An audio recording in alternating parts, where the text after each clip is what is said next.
ದಕ್ಷಿಣ ಕನ್ನಡ ಜಿಲ್ಲೆಯ ಮೂಡಬಿದ್ರೆಯ ತೋಡಾರು ಸಮೀಪದ ಖಾಸಗಿ ಎಂಜಿನಿಯರಿಂಗ್ ಕಾಲೇಜಿನಲ್ಲಿ ಮೆಕ್ಯಾನಿಕ್ ಮತ್ತು ಎಲೆಕ್ಟ್ರಿಕಲ್ ವಿಭಾಗದ ವಿದ್ಯಾರ್ಥಿ ಗುಂಪುಗಳ ಮಧ್ಯೆ ಇಂದು ಹೊಡೆದಾಟ ನಡೆದು ಇಬ್ಬರು ವಿದ್ಯಾರ್ಥಿಗಳು ಸರ್ಕಾರಿ ಆಸ್ಪತ್ರೆಗೆ ದಾಖಲಾದ ಘಟನೆ ನಡೆದಿದೆ. ಹೊಡೆದಾಟದಲ್ಲಿ ವಿದ್ಯಾರ್ಥಿಗಳಾದ ಸಹಾಜ್ ಮತ್ತು ಮಹಮ್ಮದ್ ಎಂಬುವರು ಹಲ್ಲೆಗೊಳಗಾಗಿ ಆಸ್ಪತ್ರೆಗೆ ದಾಖಲಾದವರು.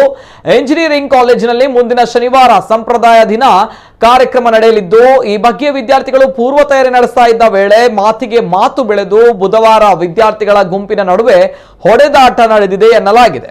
ತೃತೀಯ ವರ್ಷದ ವಿದ್ಯಾರ್ಥಿಗಳು ತಯಾರಿ ನಡೆಸ್ತಾ ಇದ್ದ ವೇಳೆ ಅಂತಿಮ ವರ್ಷದ ವಿದ್ಯಾರ್ಥಿಗಳ ಗುಂಪು ರ್ಯಾಗಿಂಗ್ ಮಾಡಿದ್ದಾರೆ ಎಂದು ಆರೋಪಿಸಲಾಗಿದೆ. ಹೊಡೆದಾಟದಲ್ಲಿ ಪಾಲ್ಗೊಂಡಿದ್ದ ಎರಡು ತಂಡಗಳ 8 ಮಂದಿ ವಿದ್ಯಾರ್ಥಿಗಳನ್ನ ಪ್ರಾಂಶುಪಾಲರು ಬುಧವಾರದಂದು ಅಮಾನತುಗೊಳಿಸಿ ಮನೆಗೆ ಕಳುಹಿಸಿದ್ರು.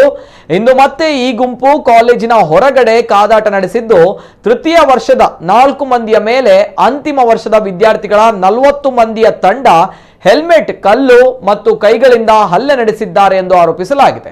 ಅವರಲ್ಲಿ ಇಬ್ಬರು ವಿದ್ಯಾರ್ಥಿಗಳು ಆಸ್ಪತ್ರೆಗೆ ದಾಖಲಾಗಿದ್ದಾರೆ. ಕಾಲೇಜಿನ ಪ್ರಾಂಶುಪಾಲರು ಪೊಲೀಸರಿಗೆ ನೀಡಿದ ದೂರಿನಂತೆ ಪೊಲೀಸರು ಪ್ರಕರಣ ದಾಖಲು ಮಾಡಿ ತನಿಖೆ ನಡೆಸ್ತಾ ಇದ್ದಾರೆ.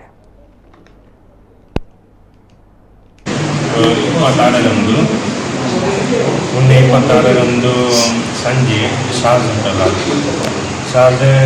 ಸೀನಿಯರ್ ಹತ್ರ ರಿಗಾರ್ಡಿಂಗ್ ಟ್ರೆಡಿಷನಲ್ ಡೇ ವಿಷಯ ಮಾತಾಡ್ತಾ ಇದ್ದಾರೆ. ಅಂದರೆ ನಾನು ಆ ಟೈಪ್ ಕ್ಯಾಪ್ ಹಾಕ್ತೇನೆ, ಈ ಟೈಪ್ ಕ್ಯಾಪ್ ಹಾಕ್ತೇನೆ. ಹಿಂದೆಯಲ್ಲಿ ಸೀನಿಯರ್ಸ್ ಬಂದರು, ಯಾರು ಸತೀಶ್ ಮತ್ತು ಅವ್ರದ್ದು ಗ್ಯಾಂಗ್ ಬಂದು ರ್ಯಾಗ್ ಮಾಡಲಿಕ್ಕೆ ಶುರು ಮಾಡಿದರು.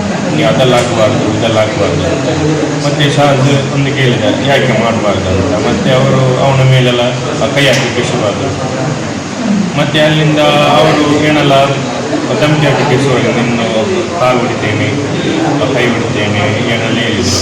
ಮತ್ತು ನೆಕ್ಸ್ಟ್ ಡೇ 27ರಂದು ಒಂದು ಈವ್ನಿಂಗ್ 3:45 ಆಗ್ಬೋದು ಕ್ಲಾಸ್ ಆದ ಮೇಲೆ ನಾವು ಕ್ಯಾಂಟೀನಲ್ಲಿ ನಾನು ಮತ್ತು ನನ್ನ ಫ್ರೆಂಡ್ಸ್ ಎಲ್ಲ ಕೂತ್ಕೊಳ್ತಿರುವಾಗ ಸತೀಶ್ ಮತ್ತು ಅವರಿಗೆ ಕ್ಯಾಂಟ್ ಬಂದು ಏನು ಗುರಾಯಿಸ್ತಿದ್ಯಾ, ನಾವೇನು ಮಾಡಲಿಲ್ಲ, ಅವರ ಅಷ್ಟಕ್ಕೆ ಬಂದದವರು. ಏನು ಗುರಾಯಿಸ್ತಿದ್ಯಾ, ಏನು ನೀವು ಬೆಟ್ಟ ತಿನ್ನಲಿಕ್ಕೆ ಮನಸ್ಸುಂಟಾಗಿ ಎಲ್ಲ. ಮತ್ತು ಎಲ್ಲ ಸ್ಪೆಷಲ್ ಬಂದರು, ಇಡೀ ನೀವು